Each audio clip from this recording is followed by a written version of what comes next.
Hello बच्चों, आज हम बात करेंगे गोली दर्पणों द्वारा बनने वाले प्रतिबिंबों की। हम गोली दर्पणों में प्रतिबिंब कैसे बनते हैं ये प्रयोग द्वारा देखेंगे और फिर उसके एनिमेशन द्वारा किरण आरेख भी समझेंगे।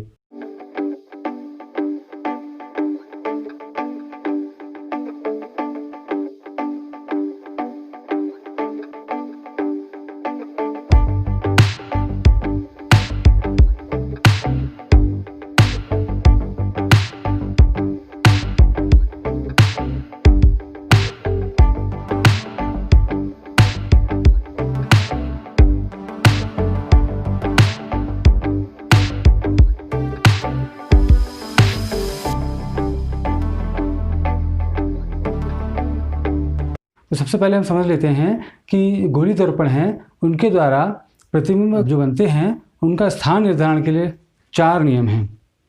तो ये 4 नियम आपको यहाँ दिख रहे होंगे और फिर इन्हीं नियमों के आधार पर गोली दर्पण अपने अपने प्रतिबिंब बनाते हैं, उनका स्थान का निर्धारण होता है। तो हम देखते हैं ये 4 नियम क्या है।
तो बच्चों, अब हम देखेंगे कि अवतल दर्पण द्वारा वस्तु की विभिन्न स्थितियों के लिए प्रतिबिंब कैसे बनते हैं। उसकी कुल 6 स्थितियां हो सकती हैं जो आपको ये टेबल में दिखाई दे रही हैं। इन 6 स्थितियों के आधार पर हम उनको प्रयोग द्वारा सिद्ध करेंगे और उनके किरण आरेख देखेंगे। देखिए, ये मैंने एक सेटअप तैयार किया है। ये हमारी वस्तु है, यानी मोमबत्ती, जिसको हम बिंब कहते हैं, और ये हमारा दर्पण है, यानी अवतल दर्पण। अब हम मोमबत्ती को काफ़ी दूरी पर रखेंगे जिससे कि हमें पता लगे कि इस दर्पण की फोकस दूरी क्या है। तो मैंने ये काफ़ी दूरी में रखा हुआ है। जहाँ पर इस मोमबत्ती का प्रतिबिंब बनेगा वही उसकी फोकस दूरी होगी, यानी फोकस होगा। तो हम यहाँ से पी से, यानी पोल से, उसकी ये पोल है, यानी ये जो लाइन जा रही है ये, और इसके जहाँ ये कट रहा है, ये बिंदु जुड़ रहा है, वहाँ उसका पोल मानेंगे। और पोल से हम फिर जहाँ पर हमारा प्रतिबिंब बनेगा उसकी दूरी नाप लेंगे, तो हमारी फोकस दूरी हो जाएगी। तो इसके लिए मैं मोमबत्ती को जलाऊंगा और लाइट को बंद कर दूंगा। ये देखिए, इस जगह पर मुझे मोमबत्ती का बिल्कुल छोटा और साफ प्रतिबिंब प्राप्त हो रहा है। तो यही हमारा जो है हमारी फोकस दूरी हो जाएगी, यानी फोकस हो जाएगा। प्रतिबिंब जो है वो उल्टा है, इसका मतलब वास्तविक है। ये हमारा दर्पण है और यहाँ से हमारी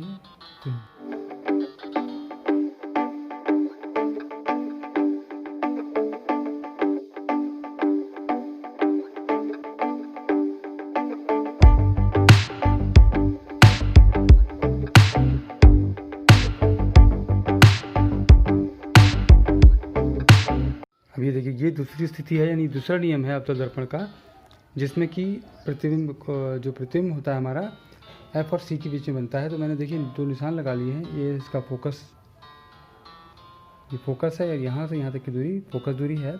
तो हमारी जो फोकस दूरी हमने अभी निकाली पहले वाले नियम के अनुसार, वो निकली हमारी 21 सेंटीमीटर। और हमारी ये 21 सेंटीमीटर हो गया। और तो हमारी वक्रता केंद्र है जो, वो हो जाएगा 21 का दुगना, यानी कि 42 सेंटीमीटर। तो हमारी वक्रता त्रिज्या हो जाएगी 42 सेंटीमीटर। तो ये इस तरह से हो गया। अब मैं इसको दूसरे नियम के अनुसार सी से परे, यानी ये सी है हमारा, और यहाँ से परे इसको रखने की कोशिश करूँगा।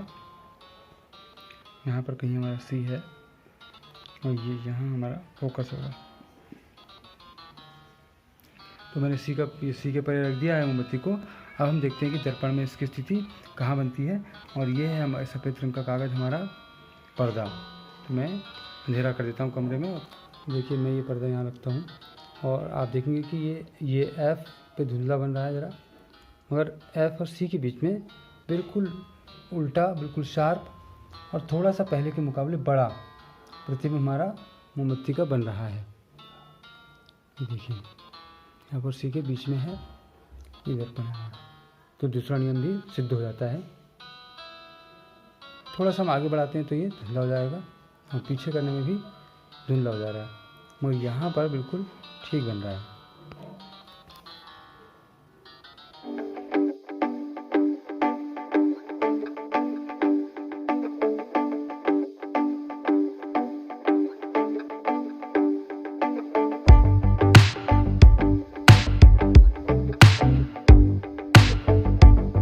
देखिए तीसरे नियम के हिसाब से अब हम मोमबत्ती को सी पर रखेंगे।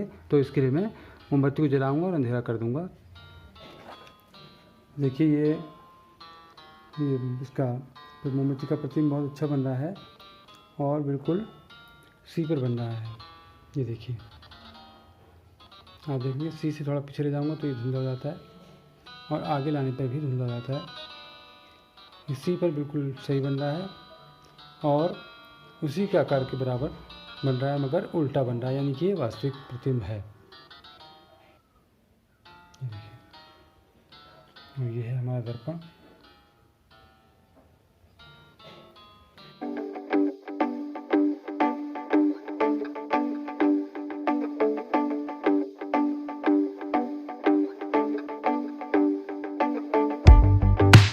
अब हम चौथे नियम की सत्यता की परख करेंगे और मैंने जो मोमबत्ती है वो एफ और सी के बीच में रख दी है। और अब मैं इसका परीक्षण करूंगा कि क्या इसका जो प्रतिबिंब है दर्पण का वो सी, ये सी का निशान है, ये भी सी का निशान है, इसके परे बनता है कि नहीं बनता है। तो हम अंधेरा कर देते हैं कमरे में, फिर देखते हैं क्या होता है। देखिए अभी मैंने ये मोमबत्ती को एफ और सी के बीच में रखा हुआ है और ये हमारा दर्पण है। देखते हैं इसका प्रतिबिंब कहाँ बनता है। तो ये इसका प्रतिबिंब सी से काफ़ी पीछे और बन रहा है और काफ़ी बड़ा बन रहा है और उल्टा बन रहा है, यानी विवर्धित और वास्तविक। देख सकते हैं आप, ये देखिए ये इसकी लौ से, जितनी इसकी लौ है उससे काफ़ी बड़ा बन रहा है।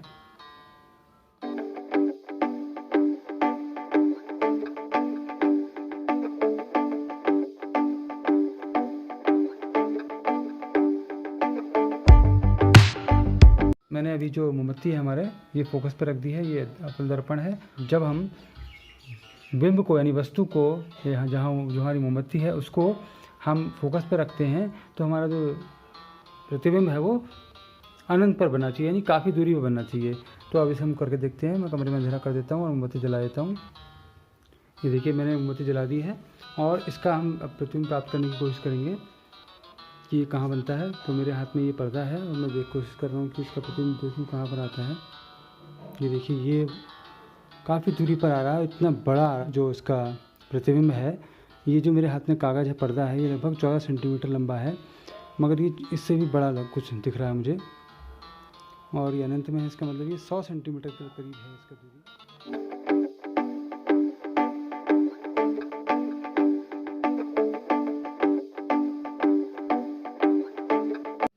मैं कमरे में अंधेरा कर देता हूँ। देखिए मैंने कमरे में अंधेरा कर दिया है और पर्दे पर इसका प्रतिबिंब नहीं आ पा रहा है। इसका प्रतिबिंब जो है दर्पण पर ही आएगा। तो मैं आपको दिखाने की कोशिश करता हूँ। ये देखिए आपको दिख रहा होगा।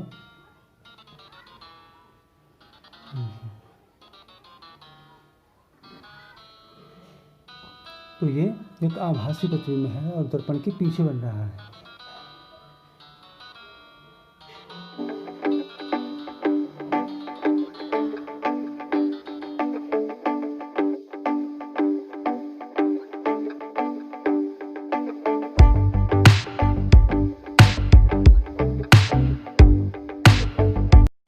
बच्चों अब हम उत्तल दर्पण के द्वारा प्रतिबिंब की स्थिति, उसकी प्रकृति और उसके साइज के बारे में समझेंगे। पहले प्रयोग द्वारा और फिर उसके एनिमेशन द्वारा किरण आरेख को भी बनाना सीखेंगे। अब हम उत्तल दर्पण पर प्रतिबिंब की स्थिति देखेंगे। ये हमारा एक उत्तल दर्पण है। देखिए जो ये चमकीली सतह है ये उभार वाली है, जबकि जो इसकी पिछली सतह है जहाँ पर पॉलिश की हुई है वो दबी हुई है। तो ये एक उत्तल दर्पण है। अब हम इसकी प्रतिबिंब की स्थितियाँ देखेंगे। तो पहला नियम है कि अनंत पर वस्तु का प्रतिबिंब जो है वो दर्पण के पीछे बनेगा और सीधा बनेगा। इसका मतलब होगा कि आभासी होगा। तो हम देख लेते हैं, मैं अंधेरा कर देता हूँ कमरे में। तो देखिए मैंने ये जो वस्तु है ये काफ़ी दूरी पर रखी है और अब मैं इसका प्रतिबिंब देखूंगा। तो देखिए ये प्रतिबिंब जो है हमको दिखाई दे रहा है और जितनी लौ है उसके मुकाबले बहुत छोटा प्रतिबिंब है, दर्पण के पीछे है और सीधा है। सीधा होगा तो आभासी होगा।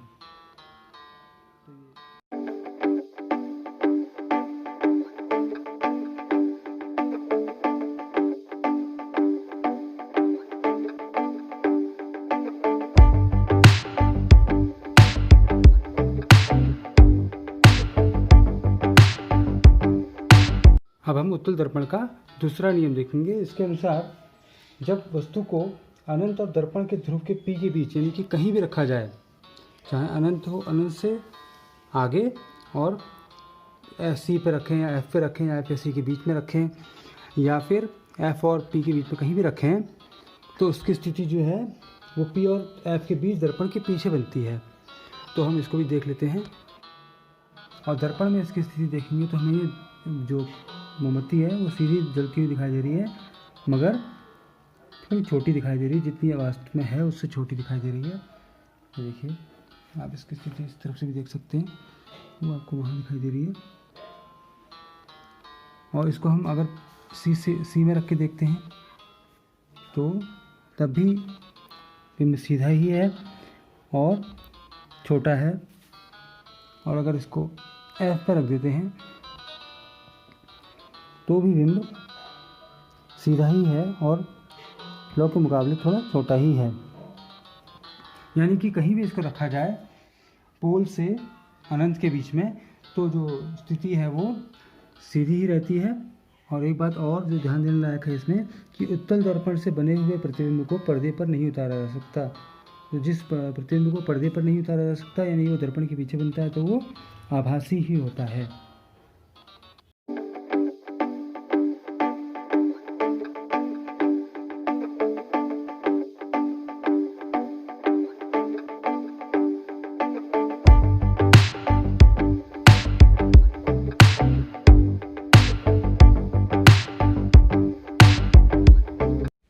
मुझे उम्मीद है कि आपको ये वीडियो अच्छा लगा होगा। आपको अच्छा लगा तो आप सब्सक्राइब करिए, शेयर करिए और लाइक करिए। और आपके कोई सवाल हैं तो आप मुझे कमेंट कर सकते हैं, मैं उनका जवाब देने की कोशिश करूँगा। और इस वीडियो को देखने के लिए आप सभी का धन्यवाद।